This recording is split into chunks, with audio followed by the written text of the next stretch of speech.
নমস্কার বন্ধুরা, আদাব। আমি সৈকত ভট্টাচার্য এলাম লাইভে। আমাকে অনেকেই বলছিল যে ইরান এবং মার্কিন যুক্তরাষ্ট্রের যে ডিল হচ্ছে সে ডিল নিয়ে কিছু কথা বলতে। তো আমি অনেকদিন বলিনি, কারণ আমার ধারণা ছিল এই ডিলটা যখন তখন আবারও যে ভেস্তে যেতে পারে, কারণ ইসরায়েলকে সঙ্গে না নিয়ে ডিলটা করা হয়েছে এবং লেবাননকে এই ডিলের অঙ্গ হিসেবে রেখেছে ইরান এবং আমেরিকা। তো যেহেতু লেবানন এই ডিলের অঙ্গ এবং ইসরায়েলের ওপর ডিপেন্ড করছে সে লেবাননে অ্যাটাক করবে কি করবে না, অতএব সে ডিলটাকে খুব ইজিলি আটকে দিতে পারে, মূলত যে লেবাননকে অ্যাটাক করে। এটাই হয়েছে, যদিও অনলাইনে একটা সাইনিং হয়েছে ইরান আমেরিকার মধ্যে এবং অন্যান্য যারা আছে, বিশেষ করে পাকিস্তান যে খুব গুরুত্বপূর্ণ মিডিয়েটার হিসেবে কাজ করেছে তাদের মধ্যে, কিন্তু সরাসরি সামনাসামনি সুইজারল্যান্ডে গিয়ে যে সাইনটা হওয়ার কথা ছিল সেটা হয়নি। এবং যেহেতু লেবাননে অ্যাটাক করছে ইসরায়েল, আবারও ইরান কিন্তু হরমুজকে বন্ধ করে দিয়েছে আজকে কিছুক্ষণ আগেই। তো যদিও এর মধ্যে খুব গুরুত্বপূর্ণ যে ঘটনাটা ঘটেছে সেটা হলো আমেরিকা নিজে, ট্রাম্প এবং জেডি ভান্স দুজনেই এটা বলেছে ইসরায়েলের উদ্দেশ্যে যে ইসরায়েল টিকে আছে আমেরিকার জন্য এবং আমেরিকা যেটা বলছে সেটা মেনে ইসরায়েলের চলা উচিত। ট্রাম্প আরও জানিয়েছে যে ইসরায়েলের কোনো জনসমর্থন নেই সমগ্র দুনিয়া জুড়ে এবং ইসরায়েল হিজবুল্লাহকে মারার নাম করে অসংখ্য সাধারণ মানুষকে হত্যা করে এবং এভাবে যুদ্ধে জেতার কথা তারা ভাবে, এই জন্যই তার কারণ তারা ঠিকমতো যুদ্ধ পরিচালনা করতে পারে না। শুধু তাই নয়, ট্রাম্প আরও বলেছে হিজবুল্লাহকে সামলাতে এবার আমি সিরিয়ার যে প্রেসিডেন্ট জোলানি, যে মূলত আল কায়দার থেকে আসা একজন লোক এবং তিনি দীর্ঘদিন ধরে হিজবুল্লাহর সঙ্গে যুদ্ধ করেছেন সিরিয়াতে, উনি ইসলামিক ফান্ডামেন্টালিস্ট এবং উনি anti Shia Islamic Hezbollah.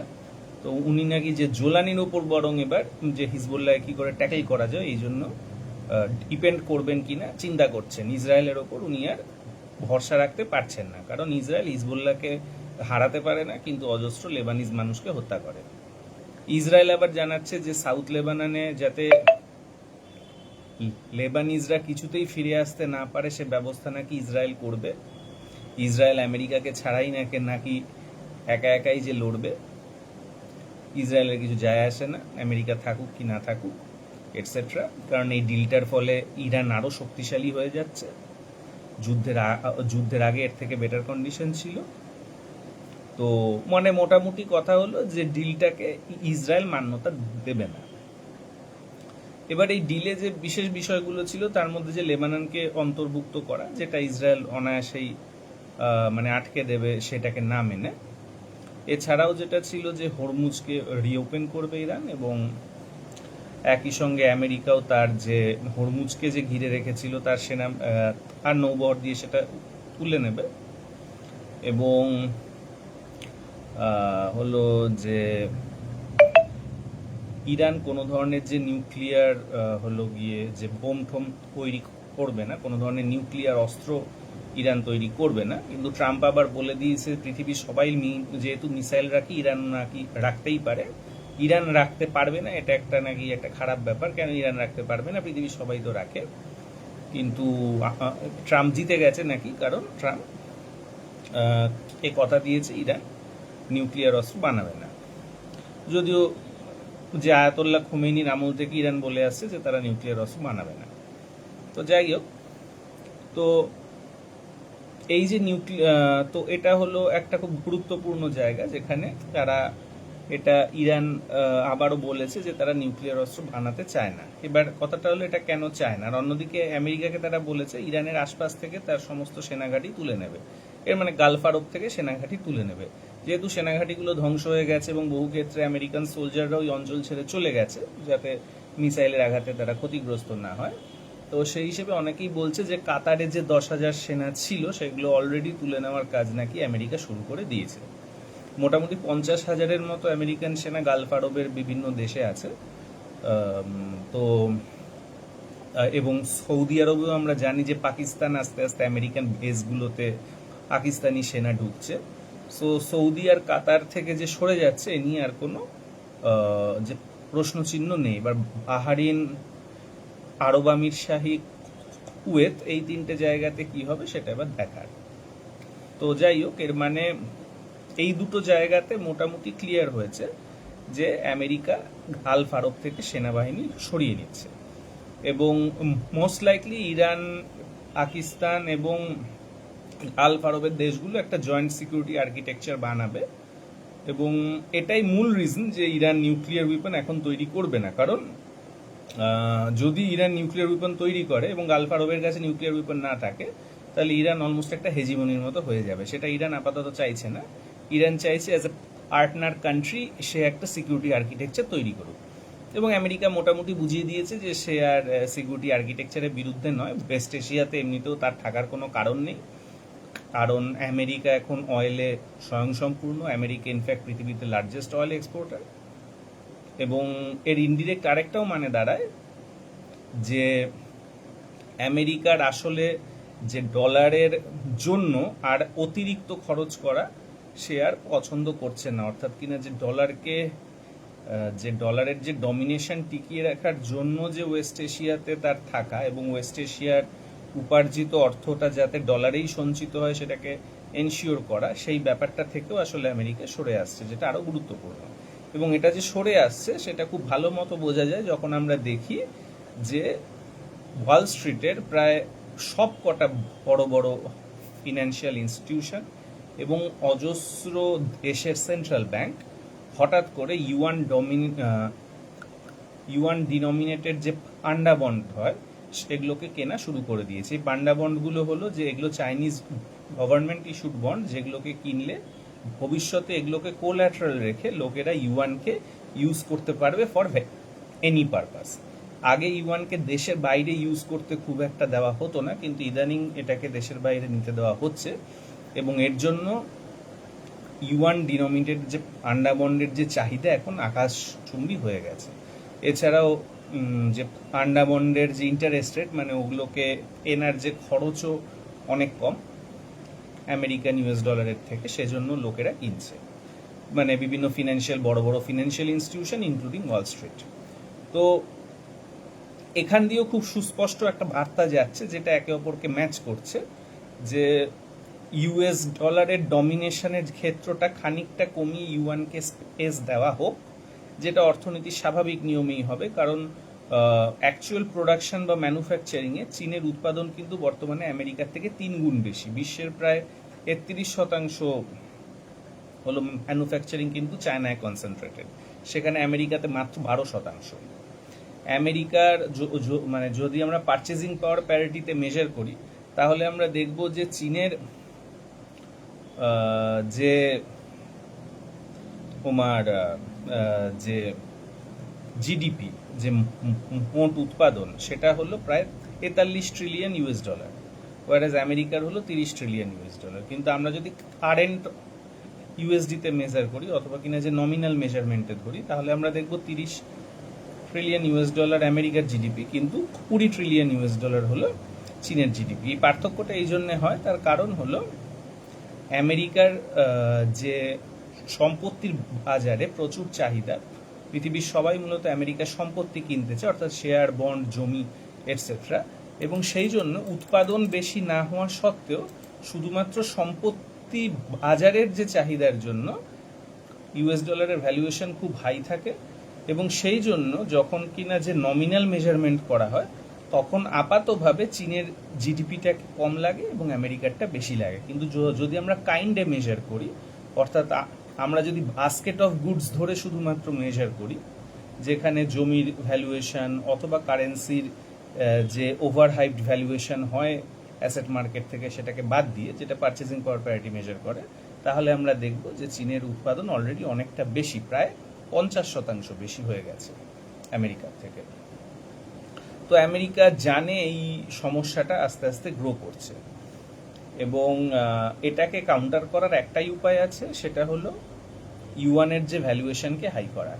In general যদি চীন একটা দুর্বল রাষ্ট্র হতো, জাপানের মতো অথবা জার্মানির মতো, তাহলে আমেরিকা মূলত তাকে ফোর্স করত যে যে ইন্টারেস্ট রেট হাই করে হলো গিয়ে যে তোমার হলো গিয়ে যে ইউয়ানের যে চাহিদা বাড়িয়ে তুমি ইউয়ানের যে ভ্যালুয়েশনটাকে ইনক্রিজ করে তুমি হলো যে ইউয়ানকে রিভ্যালু করো ইউএস ডলারের তুলনায়, এবং ইউএস ডলার যেন ইউয়ানের তুলনায় যে ডিভ্যালিউড হয়, এবং তাহলে আবার বেশ কিছু প্রোডাকশন আমেরিকাতে ফেরত যাবে এবং চীনের বেশ কিছু প্রোডাকশন আবার যে কমে যাবে। অন্যদিকে চীনে অ্যাসেট মার্কেটে একটা বুম অথবা বাবল হতে পারে, কিন্তু চীন সেটা করবে না, কারণ চীনের খুব শক্তিশালী একটা হলো সামরিক বাহিনী আছে। সুতরাং চীন সেটা চায় না। চীন চাইবে কোনো ইন্টারেস্ট রেট হাইক না করেই শুধুমাত্র সে যে একটা এক্সপোর্ট পাওয়ার হাউস, পৃথিবীর সবাই তার থেকে ইম্পোর্ট করে, সেই জায়গাটাকে ব্যবহার করে সবাই যেন ইউয়ান হলো গিয়ে যে ইন্টারেস্ট রেট আছে অর্থাৎ কম ইন্টারেস্টেই সবাই যেন ইউয়ানটা ব্যবহার করা বৃদ্ধি করে, এবং সেখান থেকে যাতে ইউয়ানের চাহিদা বাড়ে, এবং সেখান থেকে যে ইউয়ানের চাহিদাটা বৃদ্ধি হবে এর ইম্প্যাক্টে যদি কিছু ইন্ডাস্ট্রি ফিরে যায় আমেরিকাতে বা অন্যান্য দেশে, তাতে চীনের খুব একটা অসুবিধা হবে না, কারণ তার কাছে ইউয়ানের ভ্যালুয়েশন বেড়ে যাবে বলে আবার যে বিদেশজাত ইম্পোর্টের যে ভ্যালু কমে যাবে চীনের মার্কেটে, এবং সেজন্য চীন সেক্ষেত্রে লাভবান হবে।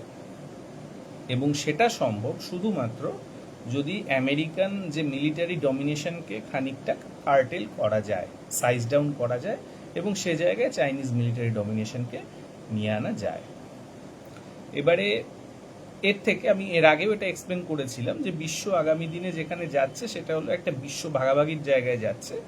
আমেরিকার পক্ষে বিশ্বকে একা কন্ট্রোল করার অলমোস্ট ইম্পসিবল, কারণ চীন অত্যন্ত বড় একটা অর্থনীতি হয়ে দাঁড়িয়েছে, এবং এটাকে কাউন্টার করার একটাই উপায় আছে, সেটা হলো গিয়ে চীনের আশেপাশের অঞ্চলগুলো আমেরিকা ছেড়ে দেবে চীনের হাতে, যার ফলে এই অঞ্চলের জিওপলিটিক্যাল ডমিনেশনটা ওই অঞ্চলের চলে যাবে চীনের হাতে, এবং চীনের ইউয়ান তারা ব্যবহার করা অনায়াসে শুরু করে দেবে, এবং ইউয়ানের ভ্যালুয়েশন বৃদ্ধি পেতে শুরু করবে, এবং হলো যে এতে আমেরিকার কাছে কিছু প্রোডাকশন ফেরত যাবে এবং আমেরিকার আয় ঋণের তুলনায় বাড়বে। এবং অর্থাৎ বর্তমানে নিজের যে গ্লোবাল ইনফ্লুয়েন্স, গ্লোবাল হেজিমনিকে যদি আমেরিকা সাইজ ডাউন করে, এটাই আমেরিকার বেঁচে যাওয়ার একমাত্র উপায়। এই কথাটা শুধু আমেরিকার ক্ষেত্রে সত্যি নয়, যে দ্বিতীয় বিশ্বযুদ্ধের সময় আমরা ইউকের ক্ষেত্রেও একই জিনিস দেখেছি, যে ইউকের যে গ্লোবাল ডমিনেশনের জন্য তার যে আয়ের তুলনায় ঋণ অত্যন্ত বেড়ে গেছিল, এবং শেষ অবধি তার গ্লোবাল ডমিনেশনটা তাকে ছেড়ে দিয়ে চলে আসতে হয়েছিল, কারণ গ্লোবাল ডমিনেশনটাই তার কাছে একটা লায়াবিলিটি হয়ে গেছিল। অলমোস্ট একই জিনিস আমেরিকার ক্ষেত্রেও ঘটেছে, এবং এটা আমি আগেও প্রেডিক্ট করেছি, বারবার প্রেডিক্ট করেছি যে আমেরিকা আলটিমেটলি চীনের সঙ্গে একটা রফায় আসবে, যেখানে চীনের প্রস্তাবিত আশেপাশের অঞ্চলটা চীনের হাতে ছেড়ে দিয়ে আমেরিকা মূলত ওয়েস্টার্ন হেমিস্ফিয়ারে কনসেন্ট্রেট করবে। তো সেই হিসেবে আমেরিকা হলো যে ওয়েস্ট এশিয়া থেকে চলে আসছে, এবং ওয়েস্ট এশিয়াতে ইরান আর পাকিস্তান এবং গালফ আরব মিলে কোনো সিকিউরিটি আর্কিটেকচার তৈরি করবে। এছাড়াও হয়তো তুরস্ক, ইজিপ্ট এরাও আছে, এরা মিলে একটা নিজস্ব সিকিউরিটি আর্কিটেকচার তৈরি করবে চীনের সাহায্য নিয়ে। এবার প্রশ্ন হলো এর পরবর্তী সময় ইসরায়েল কি করবে, কারণ আমেরিকা মোটামুটি ছেড়ে দিয়ে চলে যাবে, এটা প্রায় এনশিওর্ড। এখন অনেকে মনে করছেন আমেরিকা বোধহয় আবার যুদ্ধ করতে আসবে। অ্যান্সার হলো না, যুদ্ধ করতে আসার জায়গা নেই। কেন নেই? কারণ আমেরিকা জানে এই যুদ্ধ কোনোভাবে জেতা যাবে না, এবং যুদ্ধ জিতলেও আলটিমেটলি আর যে মানে আয়ের তুলনায় ঋণ বেড়ে যাওয়া ইউএস ডলারের হাই ভ্যালুয়েশনের জন্য, তার সম্পত্তি বাজারের অ্যাট্রাকশনের জন্য, এটা আলটিমেটলি আমেরিকার ক্ষতি করছে। সুতরাং সে এই গ্লোবাল ডমিনেশনটা মূলত চীনের সঙ্গে ভাগাভাগি করে নিতেই চাইবে, এটা তার ইন্টারেস্টেই সে করবে। এটা আগেও এক্সপ্লেন করেছি, এবং সেদিকেই যাচ্ছে। এবার ইসরায়েল কি করতে পারে? ইসরায়েল তার ঝামেলা পাকানোর ব্যাপারগুলো সে করতে পারে। সে এখনো সাউথ লেবাননে অ্যাটাক করা, গাজাতে বোমা মারা, এগুলো করতে পারে। তবে ইদানিং শোনা যাচ্ছে যে চীন নাকি অলরেডি যে লেবানন এবং ইরানে তোমার নানা ধরনের সাহায্য পাঠিয়েছে, যুদ্ধের জন্য সাহায্য, সাধারণ মানুষের জন্য যুদ্ধকালীন যে সাহায্য হয়, এবং একই সঙ্গে চীন মোস্ট লাইকলি প্যালেস্টাইনে একটা সিকিউরিটি আর্কিটেকচার করার কথাও চিন্তা করতে শুরু করেছে, এবং প্যালেস্টাইন স্টেট যাতে হয়, ইসরায়েল স্টেটও হবে, প্যালেস্টাইন স্টেটও হবে, টু স্টেট সলিউশন আমরা যেটাকে বলি, যেটা ইউএনও মোটামুটি স্বীকার করে, সেটাকে এস্টাবলিশ করার জন্য চীন মোস্ট লাইকলি এবার উদ্যোগী হবে।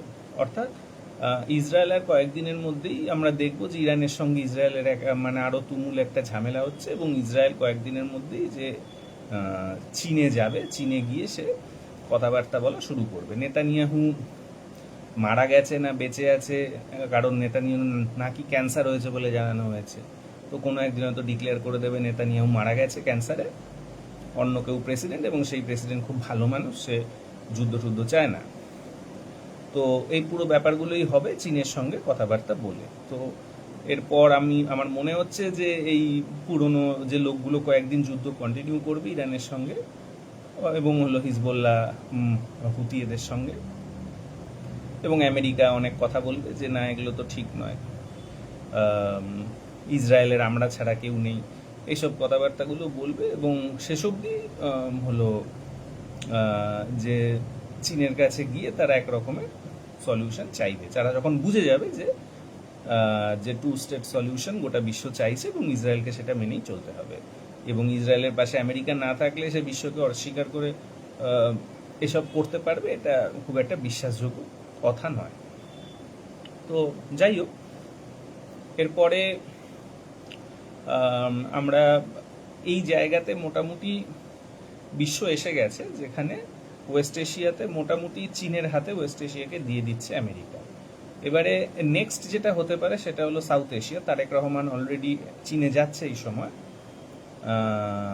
এবং সেখানে তিস্তা চুক্তি সহ কী কী বিষয়ে কথা হয় সেটা দেখলেই বোঝা যাবে। শোনা যাচ্ছে যে 10টা J-10C যুদ্ধ বিমানও নাকি বা বাংলাদেশ যে বিমান বাহিনীকে চীন প্রস্তাব করেছে দেওয়ার কথা, সেগুলো হয় কিনা, অর্থাৎ বাংলাদেশের আর্মিকে শক্তিশালী করার বিষয়টা হয় কিনা, আর তিস্তা পরিকল্পনা হয় কিনা, এ দুটো দেখে বুঝতে হবে যে এই অঞ্চলের ভবিষ্যৎটা কি হতে চলেছে। কারণ যে ওয়েস্ট এশিয়া যদি মোটামুটি তাদের মধ্যে একটা সেটেলমেন্ট হয় ভায়া পাকিস্তান, এটা মনে রাখা দরকার পাকিস্তান খুব গুরুত্বপূর্ণ দেশ, কারণ পাকিস্তানে গিয়ে কিন্তু হেনরি কিসিঞ্জার মাও সেতুংয়ের চীনে যায় এবং মাও সেতুংয়ের সঙ্গে একটা রফা করে আসে, এবং শেষ পর্যন্ত 1974 সালে হলো যে চীনকে আমেরিকা রেকগনাইজ করে। কিন্তু এটা কিন্তু পাকিস্তানের থ্রু দিয়ে আমেরিকা আর চীনের যে রফা সূত্রটা তৈরি হয়েছিল সেটা কিন্তু পাকিস্তানের থ্রু দিয়ে হয়েছিল। পাকিস্তান খুব গুরুত্বপূর্ণ একজন মেডিয়েটর হিসেবে কাজ করেছিল সেখানেও। আসলে বিষয়টা এভাবে বলা যায় যে বিশ্বের মূলত যে পুঁজির সাপ্লাই দিয়েছিল আমেরিকা, এবং শ্রম অথবা যে লেবারের সাপ্লাইটা দিয়েছিল সমগ্র বিশ্বকে চীন, এবং এদের দুজনের যে অ্যালায়েন্স, এই অ্যালায়েন্সের সুফল সমগ্র বিশ্ব পেয়েছে। কারণ চীন অত্যন্ত সস্তা দামে, মানে চীনে আমেরিকা পুঁজি এবং যে প্রযুক্তি অনেক কিছু বিনিয়োগ করেছে, এবং চীন তার যে লেবারের সাহায্যে অত্যন্ত সস্তায় একের পর এক নতুন নতুন জিনিস বিশ্ববাজারে নিয়ে আনতে পেরেছে। ফলে গোটা বিশ্বে ইনফ্লেশন অনেক কম ছিল, এবং এর ফলে ইন্টারেস্ট রেট কম ছিল, যার ফলে বিনিয়োগ অত্যন্ত বেশি হয়েছে, এবং একটা কিনা যে গ্রোথ এসেছে সমগ্র বিশ্ব জুড়ে। বিশেষ করে 80-র দশকের পর, যখন 70-এর সময় যখন কিনা একটা স্ট্যাগনেশন পিরিয়ড গেছে, তারপরে 80 থেকে আস্তে আস্তে করে এই জিনিসটা কিন্তু গড়ে উঠেছে। আমরা জানি যে 50 এবং 60-এর দশকে আবার বিশ্বের খুব হাই একটা গ্রোথ রেট ছিল। যাই হোক, তো এই যে জায়গাটা যেখানে পাকিস্তান যেহেতু ওই সময় চীন এবং আমেরিকার মধ্যে একটা খুব গুরুত্বপূর্ণ ব্রিজ হিসেবে কাজ করেছে, এক্ষেত্রে আমার মনে হয় পাকিস্তান ওয়েস্ট এশিয়াতে একটা গুরুত্বপূর্ণ ব্রিজ হিসেবে কাজ করবে, এবং পাকিস্তান মূলত ওই সিকিউরিটি আর্কিটেকচারে থাকবে যেখানে আরব এবং ইরানিদের একটা সিকিউরিটি আর্কিটেকচার হবে। পাকিস্তান হয়তো অজস্র আরব দেশেই সে তার সেনাবাহিনী রাখবে, কারণ Pakistan is acceptable to both China as well as USA. তো এই জায়গাটা থেকে সেই হিসেবে আর হলো যে ওয়েস্ট এশিয়া, অতএব আমরা বলতে পারি পাকিস্তান যেহেতু ওয়েস্ট এশিয়াতে ইনভলভ হচ্ছে, অতএব ইন্ডিয়ার ইসরায়েল আরও বেশি একে অপরের সঙ্গে ইনভলভ হয়ে যাবে এবার হলো গিয়ে মানে অ্যান্টি ইসলামিক একটা অ্যালায়েন্সে। অত্যন্ত দুর্ভাগ্যের বিষয়, এবং যে এই অ্যালায়েন্সটার সঙ্গে আমেরিকা মোটামুটি থাকবে না। আমরা জানি যে আমেরিকার ইভাঞ্জেলিক্যাল খ্রিশ্চানরা তাদের একটা বিবলিক্যাল প্রফেসির জন্য যে ইসরায়েল তৈরি হওয়ার পরে নাকি আবার যীশুখ্রিস্ট পৃথিবীতে আসবেন, এবং এর পরে নাকি যে র্যাপচার নাকি হবে, এবং সেটা এরপরে তারা সবাই স্বর্গে যাবেন। তো তো এই সমস্ত বিশ্বাস করে তারা অনেকেই কিন্তু ইসরায়েলকে সাপোর্ট করতো। তবে আমার ধারণা সেটাও শুধু নয়, আমেরিকানদের মধ্যে একটা শ্বেতাঙ্গবাদ খুব প্রবল রয়েছে একটা অংশের মানুষের মধ্যে। এই শ্বেতাঙ্গবাদীরা মূলত শ্বেতাঙ্গবাদ এবং আমেরিকার অ্যালাই এই হিসেবে ইসরায়েলকে সাপোর্ট করতো। কিন্তু ইসরায়েলকে সাপোর্ট আস্তে আস্তে করে যে ওয়াল স্ট্রিট এটের ইসরায়েলের প্রতি সাপোর্ট আস্তে আস্তে চলে গেছে, লিবারাল এবং যারা কিনা যে পুঁজিপতি মানুষ তারা প্রত্যেকেই আস্তে আস্তে করে ইসরায়েলকে একটা যে লায়াবিলিটি ভাবতে শুরু করে দিয়েছে। এটা অনেক দিন ধরে, এটা এরকম নয় যে আজকে তারা লায়াবিলিটি ভেবেছে, এরকম নয়, তারা বহুদিন ধরেই তারা এটাকে লায়াবিলিটি ভাবছিল এবং ফাইনালি তারা এই সিদ্ধান্তে এসছে যে এটা liability, we have to debunk ইসরায়েলের যে মানে ইসরায়েলকে দিয়ে হলো যে ওয়েস্ট এশিয়াকে সবসময় যে ভয় দেখিয়ে সেখানকার যে মানে যে অয়েলজাত যে অর্থকে যে ইউএসএতে ইনভেস্ট করতে বাধ্য করা, ইউএসএর অ্যাসেট মার্কেটে নিয়ে আসা, এই বিষয়টার আর প্রয়োজনীয়তা আপাতত ফুরিয়ে গেছে, বরং সেটা একটা লায়াবিলিটি হয়ে গেছে গোটা স্ট্রাকচারটা, এবং সেই জন্য এই স্ট্রাকচারটার আর কোনো প্রয়োজনীয়তা নেই। সেই হিসেবে আমেরিকা ওখান থেকে সরে আসছে এবং ইসরায়েলের আরও কয়েকটা দিন তারা লাফাবে ঝাঁপাবে। তবে ইসরায়েলও কিন্তু আর ব্যবস্থা করে ফেলেছে, ইসরায়েলও কিন্তু এই অবস্থার জন্য রেডি, কারণ ইসরায়েল আগে থেকেই বলে রেখেছে নেতানিয়াহুর নাকি ক্যান্সার আছে। তো সুতরাং যে কোনো দিন নেতানিয়াহু তো মারা যেতেই পারে, আর যে নতুন প্রেসিডেন্ট এসে তো নতুন অবস্থায় নতুন সিদ্ধান্ত নিতেই পারে, তাই না? তো সেই অবস্থা রেডি আছে। যেমন ধরুন আমরা আজকে মনে করি যে আজকে আমরা দেখছি যে আমেরিকা সরে এলো ওয়েস্ট এশিয়া থেকে, কিন্তু আপনি যদি খুব ভালো করে দেখেন এটা 2008 সালের পর থেকেই আস্তে আস্তে করে আমেরিকা ঠিক করেছে যে সে ওয়েস্ট এশিয়া থেকে সরে আসবে। কিভাবে? আপনি ওবামার আমলেই দেখবেন যে ওবামা খুব হাই অয়েল প্রাইসকে ব্যবহার করে যে তারা কিন্তু আমেরিকাকে অয়েলে স্বয়ংসম্পূর্ণ করতে চেয়েছিল। কি কেন? মানে হাই অয়েল প্রাইসটা আমেরিকার প্রয়োজন অয়েলে স্বয়ংসম্পূর্ণ হতে, কারণ আমেরিকার অয়েলটা মূলত পাথর ফাটিয়ে, মানে পাহাড়ের যে পাথর ফাটিয়ে সেখান থেকে তুলতে হয়, যেটা অনেক কস্টলি, ওয়ারাজ আলফা আরবে মূলত বালি সরিয়ে অয়েল তুলতে হয়, যেটা অনেক কম কস্টলি। সেই জন্যে 80-র দশকে আমেরিকা যখন স্বাধীন যে ফ্র্যাকিং অয়েল তৈরি করতে গেছিল, পাথর ফাটিয়ে, পাহাড়ের পাথর ফাটিয়ে অয়েল তৈরি করতে গেছিল, সৌদি আরব তখন তেলের দাম ফেলে দিয়ে এতটা ফেলে দেয় যে ওই পাথর ফাটিয়ে অয়েল তোলার কস্টের থেকে দাম অনেক কমিয়ে দেয়, ফলে সেটা তোলা আর যে লাভজনক থাকেনি এবং সবকটা ইন্ডাস্ট্রি তখন যে দেউলিয়া হয়ে গেছিল। মনে রাখা দরকার যে ডোনাল্ড ট্রাম্প এই ইন্ডাস্ট্রিতে প্রচুর পয়সা ঢেলে দেউলিয়া হয়েছিলেন এবং তারপরে সৌদি আরব আগে কিন্তু ব্যাংক্রাপসি থেকে উদ্ধার করেছিল। এটা কিন্তু 80-র দশকের ঘটনা। এবারে ওবামার আমলে আমরা দেখেছি যে পুনরায় হাই অয়েল প্রাইসকে ব্যবহার করে আমেরিকা আস্তে আস্তে পাথর ফাটানো ক্র্যাকড অয়েলের ওপর নির্ভরশীল হয়েছে, এবং ট্রাম্প আসার পরে সে সৌদির সঙ্গে প্রথম যে ডিলটা করেছে সেটাই হলো যে আমি আমার যে ক্র্যাকড অয়েলের যে আরও যে আমি মূলত বিকাশ করতে চাই, এবং সৌদি আরব যেন কিছুতেই হলো গিয়ে যে অয়েলের দামকে ফেলে দিয়ে সে যেন আমার ইন্ডাস্ট্রির ক্ষতি না করে দেয়, আমেরিকান অয়েল ইন্ডাস্ট্রির। মনে রাখা দরকার সৌদি আরব ওবামার আমল জুড়ে কিন্তু আমেরিকান অয়েল ইন্ডাস্ট্রিকে ধ্বংস করার কাজ করে গেছে। সে অয়েলের দাম কম করে যাচ্ছিল অতিরিক্ত অয়েল মার্কেটে ছেড়ে দিয়ে। কিন্তু যে ট্রাম্প এসে প্রথমেই যেটা হলো সৌদি আরবের সঙ্গে ডিল করে মোহাম্মদ বিন সালমানের সাথে, সেটা হলো যে তুমি আর অয়েলের দাম ফেলবে না, তুমি আমার ইন্ডাস্ট্রিকে বেঁচে থাকতে দেবে। ইন দ্য মিন টাইম আমি আরও যে টেকনোলজিক্যাল প্রোগ্রেস করে ওটারও যে দাম যাতে কমানো যায়, ওটার যাতে কস্ট কমানো যায়, প্রোডাকশন কস্ট, সেটার আমি ব্যবস্থা করে ফেলব। এবং এটা মূলত সৌদি আরবেরই সাহায্য, যে সাহায্যের জন্য আমেরিকা আজকে অয়েলে স্বয়ংসম্পূর্ণ হয়ে যায়।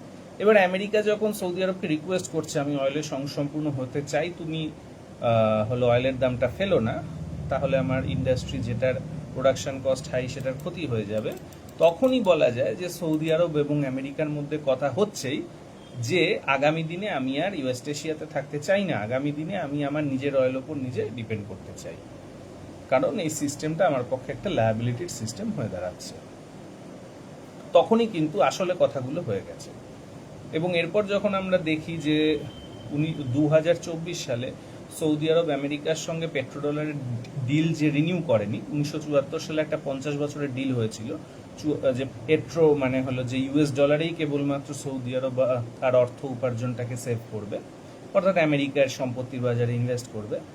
এই ডিলটা কিন্তু 50 বছরের পর শেষ হয়ে যায় এবং আমেরিকার সৌদি আরব কিন্তু এটাকে রিনিউ করেনি তখন থেকে, এবং সেটা নিয়ে কিন্তু আমেরিকার তরফ থেকে কোনো হাপিত্যেশও দেখা যায়নি। তখনও বলা যায় আসলে সৌদি আরবে আমেরিকা রেডি আছে যে ভবিষ্যতে আমেরিকা অঞ্চল ছেড়ে চলে যাবে। এছাড়াও আমরা দেখেছি যে 2024 সালে ইরান এবং সৌদি আরব চীনে গিয়ে এক ধরনের যে রফা করে আসে, হামাস, ফাতাহ, তিনটে কমিউনিস্ট পার্টি এবং সব মিলে 14টা দল প্যালেস্টাইনের গিয়ে চীনে গিয়ে এক ধরনের কনগ্রিগেশন করে আসে। ফলে আজকে যে দিনটা আসছে এটা আসলে অনেক দিন আগে থেকে সেট করা, এবং আমেরিকা মোটামুটি এটা মানে জানতো এবং এটার সঙ্গেই ছিল, পুরো প্রক্রিয়াটার সঙ্গে। ইসরায়েল হয়তো জানতো যে এই দিনটা আসতে চলেছে এবং সেই জন্যই ইসরায়েল এত বেশি ছটফট করেছে, এত হুলুস্থুলু করেছে, এত খুন খারাপি করেছে, এত বোমা টোমা ফেলেছে। সেটা হলো, অনেকে মনে করে ইসরায়েল নাকি গ্রেটার ইসরায়েল চেয়েছে, আমি তা মনে করি না। ইসরায়েল জানে গ্রেটার ইসরায়েল সম্ভব না। এক নম্বর হলো মানে রেড ইন্ডিয়ানদের মতো করে, মানে যেভাবে ইউরোপিয়ান হোয়াইটরা এসে রেড ইন্ডিয়ান মেরে আমেরিকা দখল করেছে, ওভাবে যদি ইসরায়েল ভাবে সে আরব দখল করবে আরবদের মেরে, এটা ইম্পসিবল। কারণ অত পরিমাণে জনসংখ্যা ইসরায়েলের নেই। ইসরায়েলের টিএফআর অলরেডি কিন্তু 3 নিচে চলে গেছে, 2.77-এর মতো। এই টিএফআর দিয়ে একটা ম্যাসিভ অঞ্চলকে দখল করে নেওয়া, মানে অন্য আরেকটা মানুষদেরকে মেরে, এটা অলমোস্ট ইম্পসিবল। এটা এই টিএফআর এ সম্ভব না, এই ধরনের মানে এত লো বার্থ রেটে। এটার জন্য অত্যন্ত হাই বার্থ রেট লাগে, অত্যন্ত কষ্ট সাপেক্ষ কাজ, এবং এটা এমনি এটা চেয়ে হয় না, এটা তৎকালীন ম্যাটেরিয়াল কন্ডিশন থেকে হয়ে যায়। সেই জন্য এটা একটা ইম্পসিবল জিনিস। ইসরায়েল এত বোকা না যে সেটা ভেবেছে। সে এগুলো করেছে মূলত আমেরিকাকে নিয়ে আনতে এখানে, এবং তাড়াতাড়ি করে ইরানকে শেষ করতে, যেটা কিনা সে মনে করেছে যে তাকে সিকিউরিটি দেবে। অর্থাৎ সে জানে আমেরিকা চলে যাবে, চলে যাওয়ার জন্য রেডি হচ্ছে, এবং ইসরায়েল সেই জন্য আমেরিকা যাতে তাড়াতাড়ি ইরানকে মেরে ইসরায়েলকে সিকিউর করে দেয়, এই কাজটা যেন আমেরিকা যত তাড়াতাড়ি পারুক আমেরিকা করে দিক, এবং সেই তাড়াতাড়ি করে করিয়ে দেওয়ার জন্যই কিন্তু ইসরায়েল এত ঝামেলাঝাটি করেছে। তো যাই হোক, সেটা হয়নি। এটা বোঝা গেছে যে চীন মূলত তার স্যাটেলাইট এর যে সুপিরিয়রিটি, তার মিসাইল সুপিরিয়রিটি দিয়ে ইরানকে শক্তিশালী করে দিয়েছে। এছাড়াও যে জিওগ্রাফিক্যাল সুবিধা ইরানের আছে, ইরানের নিজস্ব বৈজ্ঞানিক অ্যাচিভমেন্টও কম না, তো সেগুলোও আছে। এবং অ্যাজ এ হোল যে বিশ্বের জনমত প্রচণ্ডভাবে ইসরায়েলের বিরুদ্ধে চলে গেছে, ইরানের সপক্ষে রয়েছে। তো সব মিলিয়ে এই দিনটা আসলে অর্কেস্ট্রেট করা হয়েছে, এবং আমেরিকা প্রথম থেকেই দিনটার সাথেই ছিল। কারণ আমেরিকা নিজেই সরে আসার যে কাজগুলো, সেটা আফটার দ্য 2007 ফিনান্সিয়াল ক্রাইসিস, সেটা শুরু করেছিল ওবামার আমলেই, যখন সে তার অয়েল ইন্ডাস্ট্রিকে শক্তিশালী করতে শুরু করে। এবং তখন সৌদি আরব এটার সাথে ছিল না, কারণ সৌদি আরব তখন অয়েলের দাম ফেলে দিচ্ছিল আমেরিকান অয়েল ইন্ডাস্ট্রিকে শেষ করতে। কিন্তু তারপর ট্রাম্প যখন সৌদি আরবের সঙ্গে ডিল করে যে তুমি আমার অয়েল ইন্ডাস্ট্রিকে রাখতে দাও, বদলে হলো গিয়ে যে তুমি মানে যে অয়েলের দামটা কমিও না, এবং তখনও কিন্তু সে সৌদি আরবকে বলেছিল যে আমি ইরানকে দেখে নেবো। মানে তখন অবধি সৌদি আরব ইরানকে কাউন্টার করে যে তাড়াতাড়ি করে দাও, এই অবস্থায় ছিল। কিন্তু তারপর আমরা দেখেছি 2024 সালে ইরানের সঙ্গে তার একটা রফা হয়ে যায় চীনে, এবং সে আর নতুন করে পেট্রোডলারকে রিনিউ করেনি। অর্থাৎ চীন এখানে গ্যারেন্টার, ইরান কোনো ধরনের হেজিমনি ক্রিয়েট করবে না, এবং সৌদি আরব সেটাকে মেনে নিয়েছে। মনে রাখা দরকার, অজস্র মিসাইল টেকনোলজি রিসেন্টলি কিন্তু আরবে, মানে সৌদি আরবে চীন কিন্তু পাঠাচ্ছে, এবং মানে এন্টার যে ইসলামিক ওয়ার্ল্ডে সবচেয়ে বড় যে মিসাইল প্রযুক্তি, কিন্তু চীনের যে মিসাইল প্রযুক্তি কিন্তু সৌদি আরবই পেতে চলেছে।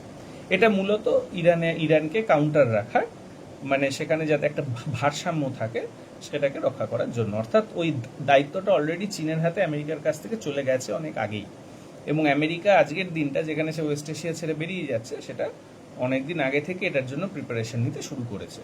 কারণ সে ওয়েস্ট এশিয়ান অয়েলের ওপর আর নির্ভর করছে না, সে নিজের অয়েলের ওপর নির্ভর করছে। ওয়েস্ট এশিয়ার যে উপার্জিত অর্থের ওপর আর যে অ্যাসেট মার্কেটের রিলায়েন্স ছিল, যেটা কিনা ইনডিরেক্টলি ইউএস ডলারের যে ডমিনেশন টিকিয়ে রাখতো, সেটারও এখন প্রয়োজন ফুরিয়েছে, কারণ সেটাও আসলে আমেরিকার যে প্রোডাকশনের ওপর একটা লায়াবিলিটি। তো আমেরিকায় দিনটা অনেক দিন আগে থেকে আসবে জানতো, সৌদি আরবও জানতো, সেই অনুযায়ী অ্যাকশন নেওয়া হয়েছে। এবং মোটামুটি ইসরায়েলও জানতো, সেই জন্যই সে খুব তাড়াহুড়ো করেছে, যে তাড়াহুড়োর ফল হলো অমুক জায়গায় লোক মারা, তমুক জায়গায় লোক মারা, শিশু হত্যা, এটসেট্রা এটসেট্রা।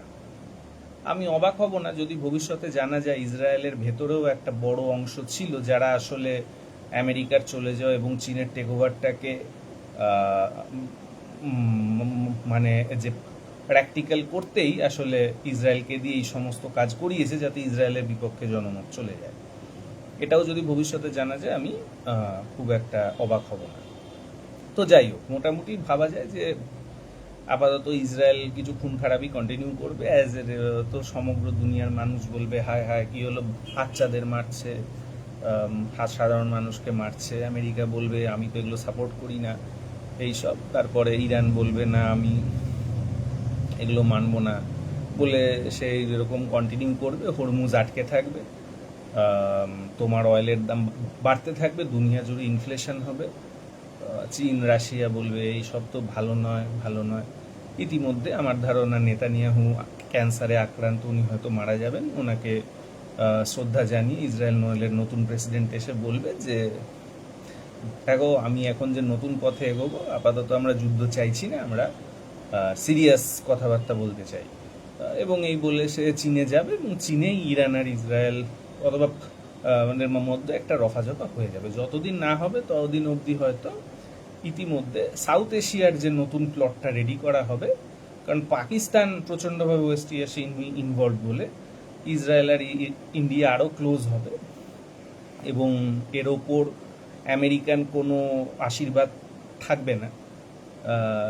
সে একের পর এক হিউম্যান ওয়াচের রিপোর্ট দেবে যে বাঙালিদেরকে ওপর অত্যাচার হচ্ছে, মুসলিমদের ওপর অত্যাচার হচ্ছে বলে। অলরেডি হিউম্যান রাইটস ওয়াচ সে রিপোর্টও দিয়েছে। তো এগুলো কন্টিনিউ করবে, এবং যে সাউথ এশিয়াতে যে নেক্সট গেম, যেহেতু ওয়েস্ট এশিয়ার থেকেও সাউথ এশিয়াটা চীনের যে নিকটবর্তী, সেই জন্য এইখানে যে নেক্সট গেমটা অলরেডি শুরু হতে চলেছে। অলরেডি আরেক রহমান সাহেব গেছে চীনে, যেতে চলেছে, সেখানে গিয়ে অজস্র কথাবার্তা বলবেন, এবং সেই কথার মধ্য দিয়ে ক্লিয়ার হয়ে যাবে যে ভবিষ্যতে চীন এই অঞ্চলে আসছে কিনা বা কিভাবে আসছে। তো এই পুরো ঘটনাক্রম দেখলেই বোঝা যায় যে ভবিষ্যৎটা কি হতে চলেছে। আমি এর আগে অনেকবার বলেছি যে কেন এটা হতে চলেছে এবং কেন এটা হবে, কারণ যে বেঙ্গল এবং কলকাতা পোর্টের যে ট্রিমেন্ডাস ক্ষমতার জন্য, Kolkata port has the largest hinterland in the world, সবচেয়ে বেশি স্কোয়ার কিলোমিটার আর কাছে নিয়ারেস্ট অঞ্চল যে কোনো পোর্টের কাছে, তাকে হিন্টারল্যান্ড বলে। এবং বেনারস থেকে শুরু করে কাঠমান্ডু পুরোটাই কলকাতা পোর্ট ক্যাটার করবে, মানে সবচেয়ে নিয়ারেস্ট পোর্ট হিসেবে। তো সেই হিসেবে এর অসীম গুরুত্ব, এবং সেই গুরুত্বের জায়গা থেকে এখানেও এক ধরনের ঝামেলা আঁকতে চলেছে আগামী দিনে। সেটা অলমোস্ট রেডি। তবে মানে পশ্চিমবাংলার মানুষ এগুলো কিছুই বোঝে না। যখন 1935 সালে ইন্ডিয়া অ্যাক্ট হলো এবং হলো গিয়ে যে নির্বাচিত সরকার ক্ষমতা এলো অবিভক্ত বাংলায়, তখন বাঙালি উচ্চবর্ণ জমিদাররা রিয়েলাইজ করলো যে ক্ষমতাটা মুসলিমদের হাতে চলে গেছে, এবং মুসলিমরা নিম্নবর্ণদের সাথে হাত মিলিয়ে বাঙালি উচ্চবর্ণের কাছ থেকে জমিদারি কেড়ে নিতে চাইছে। তো তারা এর কাউন্টার করা শুরু করলো। তারা যদি একটু বিশ্ব সম্পর্কে খবর রাখতো, তারা দেখতো যে সোভিয়েত ইউনিয়ন তৈরি হওয়ার পরে, মানে বলশেভিক রিভলিউশন তৈরি হওয়ার পরে যে আর কমিউনিজম যখন হচ্ছিল, তখন কি রেটে জমিদার হত্যা, সম্ভ্রান্ত হত্যা রাশিয়া জুড়ে হয়েছে, এবং এগুলোর কি ট্রিমেন্ডাস সমর্থন তৎকালীন ইউরোপ জুড়ে এবং গোটা বিশ্ব জুড়ে হয়েছে। তো সেই হিসেবে তারা এটা যে অনিবার্য এটা তারা হয়তো বুঝতে পারতো, কিন্তু তারা কোনো বিশ্বের খবরাখবর রাখতো না, তারা অনিবার্যতা বোঝেনি। তারা জমিদারি হারানোর ভয়ে তারা হলো যে শেষ পর্যন্ত বাংলা ভাঙাতেই মত দিল, এবং এটার ফল ভবিষ্যতে আরো খারাপই হয়েছে তাদের জন্য। তো জিনিসটা হলো আবারও আমাদের এখানে একটা ভয়ঙ্কর সময় আসতে চলেছে, একটা ভয়ঙ্কর পরিবর্তন আসতে চলেছে। এই অঞ্চলে এটা অ্যাংলো স্যাক্সনদের হাত থেকে হ্যান চাইনিজদের হাতে যেতে চলেছে, যেমন ওয়েস্ট এশিয়া গেছে। কারণ যেটা যত ক্লোজ সেই অঞ্চলটা তো তত বেশি চীনের হাতে যাবে, তাই না? আমি সবসময় বলেছি, হয় চীনের হাতে যাবে অথবা কোনো একটা নিউট্রাল এজেন্সিকে রাখা হবে, যেখানে আমেরিকা অ্যাটলিস্ট নেই, যেটা চীনও মানবে আমেরিকাও মানবে। তো সেরকমই কিছু আবারও হতে চলেছে এই অঞ্চলেও, এবং সেটা যে হতে চলেছে তার অজস্র পূর্বাভাস অলরেডি আছে। যেমন ওবামার আমল থেকেই পূর্বাভাস পাওয়া যাচ্ছিল এই দিনটা আসতে চলেছে, সেরকমই অজস্র পূর্বাভাস আছে, যেখান থেকে বোঝা যায় যে এই দিনটা কিন্তু ইন্ডিয়াতে এবং সমগ্র বেঙ্গল ডেল্টাতে আসতে চলেছে। 2026-এর যে ডিলিমিটেশন, এই ডিলিমিটেশনের বিষয়টা থেকেই বোঝা যায় কি হতে চলেছে এই সময়টায়। একবার খেয়াল করুন কতটা অর্কেস্ট্রেটেড হলে পুরো গল্পটাকে একসঙ্গে সাজানো হতে পারে, যে একই সময় ঘটনাগুলোকে নাকি ঘটতে হবে। 2026-এর পরই ডিলিমিটেশন উঠিয়ে দেওয়া যেতে পারে, করা যেতে পারে, হিন্দিভাষীদের হাতে চলে যাবে, অহিন্দিভাষীদের ভোট প্রায় মিনিংলেস হয়ে যাবে, এবং এর অনিবার্য ফলে ভারত যে ভেঙে যেতে পারে। এই জিনিসগুলো পুরোপুরিভাবে যে খাপে খাপ হয়ে যায় আমরা যখন অ্যানালাইসিস করি, তো তার থেকেই বোঝা যায় যে অলরেডি এগুলো জানা, আসলে যারা ক্ষমতাবান, বিশ্বে যারা ক্ষমতা চর্চা করে তারা জানে কি হতে চলেছে, শুধু সময়ই অপেক্ষা। তো যাই হোক, আরেক রহমান সাহেব কি ধরনের ডিল করে ওটা দেখলেই ক্লিয়ার হয়ে যাবে, এবং তারেক রহমানকে কতটা গুরুত্ব দেয় চীন সেটা দেখলেই ক্লিয়ার হবে যে এখানে কি হতে চলেছে। আমাদের এখানে পশ্চিমবাংলার লোকের অবশ্য যে সরকার আছে যে যোগা নিয়ে, তোমার বাংলার সাধারণ মানুষ যে কি নিয়ে আছে আমি বুঝি না, মানে পশ্চিমবাংলার মানুষরা তারা কিছু জানেই না, বোঝেই না। তারা হঠাৎ করে এখন বলছে আচ্ছা এই যে যুদ্ধটা হলো এটা কি ইরান জিতেছে, নাকি ইরান হেরে গেছে, সেই জন্যই হরমুজ চ্যানেলটা খুলে দিয়েছে। তারা এসব অদ্ভুত সব নিজেদের মধ্যে আলোচনা করে। তো মানে এদের কোনো আইডিয়াই নেই, এরা ইন্টারনেটের যুগে আছে না প্রস্তুত যুগে আছে বলা কঠিন। তো এরকম একটা জাতির ভবিষ্যৎ খুব উজ্জ্বল বলে তো মনে হচ্ছে না। তো যাই হোক, অথচ এখানে এত বড় বড় জিনিস হওয়ার মতো অবস্থা তৈরি হয়ে গেছে। যাক, এখানে সবসময় নতুন নতুন জিনিস হচ্ছে। যতবার বিশ্বের কোনো চেঞ্জ, আমি আগেও বলেছি, যতবার বিশ্বে বড়সড় পরিবর্তন হয়, যেমন পলাশির যুদ্ধ কিন্তু ছিল যে ওয়ার্ল্ড ওয়ার জিরোর একটা অঙ্গ, যেখানে ফ্রেঞ্চ এবং ব্রিটিশরা বিশ্বের বিভিন্ন জায়গায় যুদ্ধ করছিল, ওটাকে ওয়ার্ল্ড ওয়ার জিরো বলা হয়। এরপর যে ওয়ার্ল্ড ওয়ার ওয়ানের সময় কিন্তু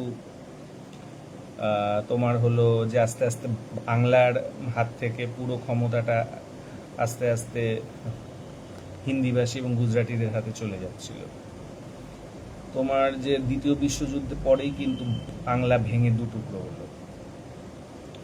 এর আগেও হলো যে 1416 সালে আমরা দেখেছি যে চীনের যে মিং সাম্রাজ্যের যে নৌসেনা এসে আমাদের এখানে যদুকে সুলতান, মানে যদু অথবা ইসলাম ধর্ম গ্রহণের পর ওনার নাম হয়েছিল জালালউদ্দিন, ওনাকে সুলতান হিসেবে এস্টাবলিশ করতে সাহায্য করে চলে গেছিল। তো এবং জাউনপুরের সুলতান যাতে অ্যাটাক না করতে পারে সে ব্যবস্থা করেছিল। তো যতবার বিশ্বে বড় কিছু হয়েছে বেঙ্গলের ওপর প্রভাব পড়েছে, কিন্তু বাঙালিরা যেমন আজকে কি খেয়েছে পরের দিন মনে করে বলতে পারে না, ওরকমই এরা সব কিছু যে ভুলে ঠুলে যায়, খুব মানে যে উইক মেমোরির জাতি। তো ভবিষ্যতে এরকম ভয়ঙ্কর একটা দিন আসতে চলেছে এবার আমাদের জন্য। এর জন্য মোটামুটি একটা মানসিক প্রস্তুতি নিয়ে রাখুন, কারণ বিশ্বে পরিবর্তন হচ্ছে, অ্যাংলো স্যাক্সনদের জায়গাটা আস্তে আস্তে চাইনিজদের হাতে যাচ্ছে। সেই হিসেবে তার প্রভাব তো ইন্ডিয়া এবং বাংলাতে অবশ্যই পড়বে। আপনাদের অজস্র ধন্যবাদ, আপনারা ভালো থাকবেন।